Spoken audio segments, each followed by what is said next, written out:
Go gon' got the gun from a gangster. Run, little girl, bang. Say that again, I didn't quite hear ya. Mess with the wrong bitch in the wrong era. I've been at work and I got my badge of honor. Honey, I've changed so much since I last saw ya. Hands on my head, help every day. You ding ding, hold my earrings for my debut. Cause I pack a punch backed into a quarter. Come at me, don't tell me I didn't warn ya. On to the last two, and you're gonna be able to tell pretty quickly why I left these two for their own video. But sacrifices must be made. I'm kidding, these are videos that I want to make. But if I must talk about them, I might as well start off with the one I actually, care about.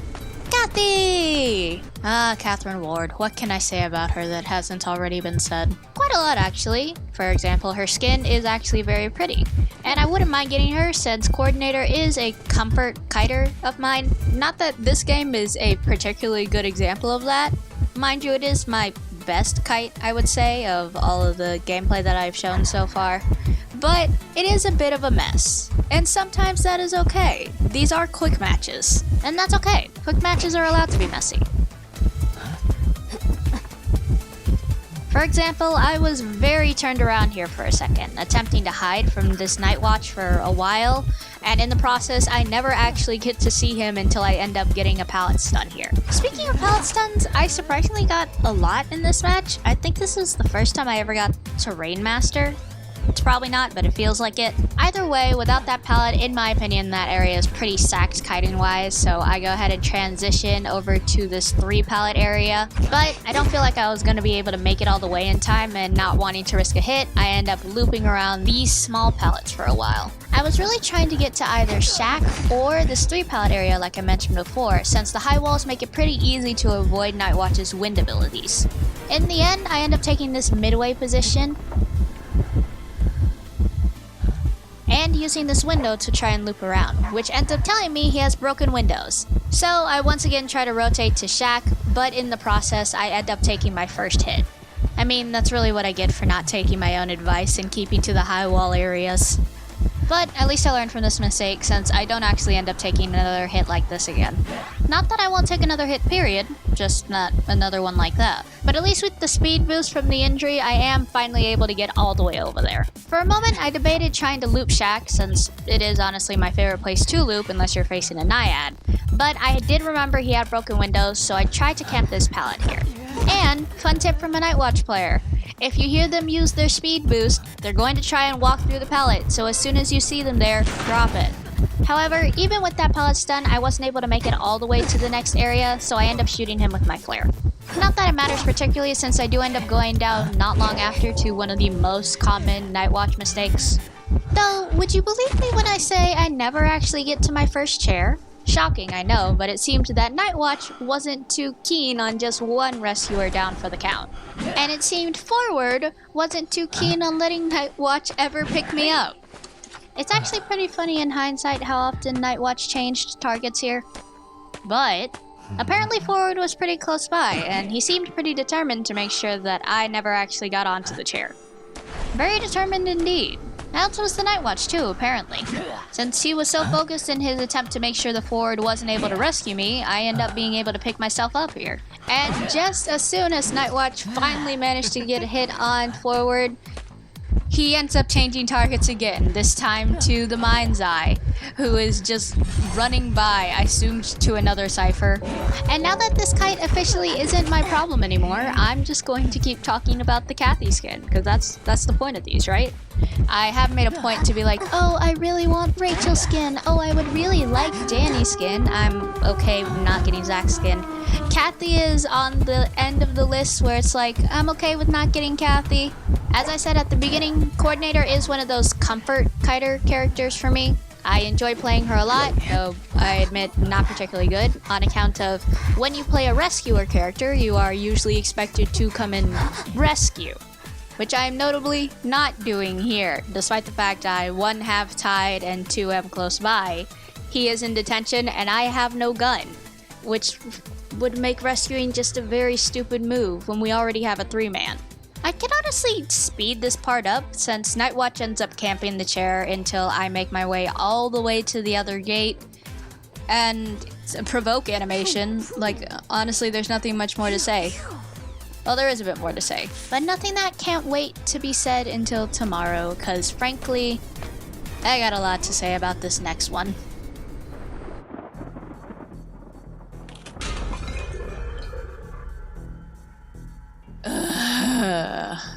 I feel like I should put some spoiler or content warning just on the fact that due to me not being the main kiter of this video, I'm honestly just going to be talking a lot about how much I don't like this character. Both Abraham Gray and Freddie Riley. And can you tell I just woke up?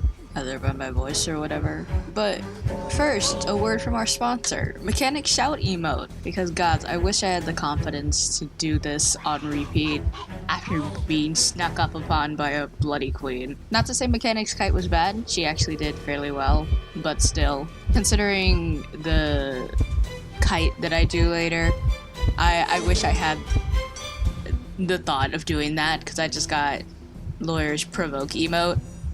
And yeah, like I said, I'm not the main kiter for most of this video, and like I said in a previous part, I can't exactly tell you what goes through other people's heads while they kite, so I'm just gonna be talking about these two. But at least they made Gray's costume look good. Those are the points of these videos, to talk about the costumes. Just why was it given to Freddie? And it's not like I can come in here saying, oh, but Freddy's not a bad character, because he is. He's a horrible person. And I hate it because I know that if he wasn't a terrible person character-wise, he probably would be one of my mains. And before anybody comes in saying not playing a character just from how their personality or backstory is kind of silly.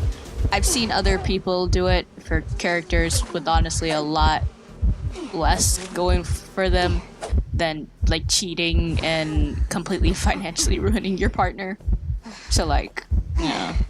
Anyways, I should probably talk a little bit about the match so far. Since Ento did come in for a pretty nice rescue and body block there, she ends up being traded onto the chair and the main kiter for most of the rest of the game. But yeah, it feels like a real shame to me anyway, since Lawyer's ability is the main reason that I use Mind's Eye, her ability to see through walls, with the exception that Lawyer can turn his ability off, and Mind's Eye is basically blind for half of the match. Not that I would trade Helena for anything, I love her, she was my very first A badge on a Survivor, and I will never get over the fact that I cannot get Gilda. But at least Grayskin is free, because if I had the slimmest chance of pulling him in the essence, I would not let him get away with as little slander as I am right now. Abraham Gray is a problem. People need to realize this.